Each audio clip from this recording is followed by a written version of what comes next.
नमस्कार। जैसा कि आपने पहले वीडियो में आपने character of happy life poem का पहला स्टैंजा देखा। चलिए हम बढ़ते हैं आगे दूसरे स्टैंजा की तरफ।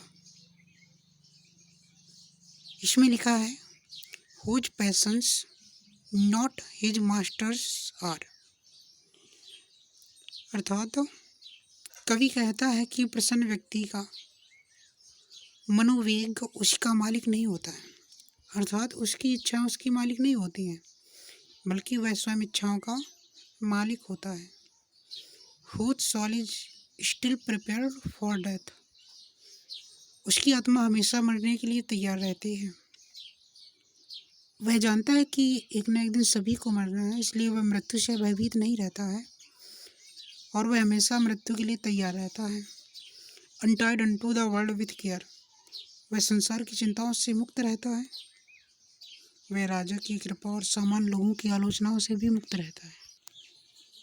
रेफरेंस और कॉन्टेक्स्ट तो हम पहले ही वीडियो में बता चुके हैं।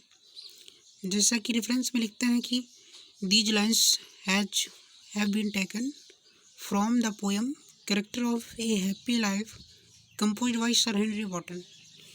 एंड कॉन्टेक्स्ट में लिखते हैं कि in these lines the poet describes the qualities of a happy man.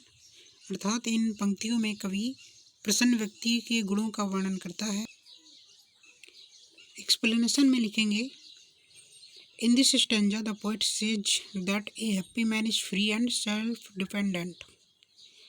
अर्थात इस पद्यांश में कवि कहता है कि एक प्रसन्न व्यक्ति स्वतंत्र और आत्मनिर्भर होता है।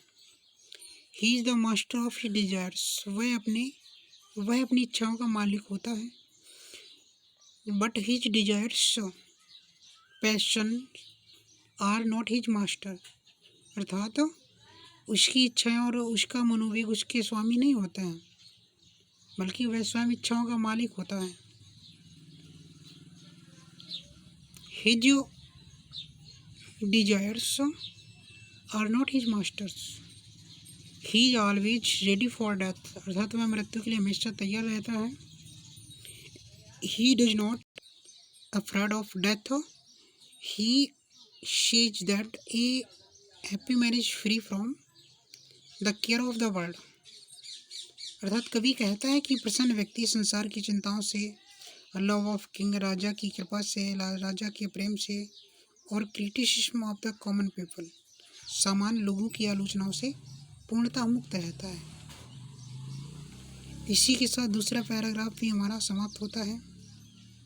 हम आशा करते हैं कि आप अपने घरों के अंदर सुरक्षित होंगे। Stay home and stay safe. Thank you.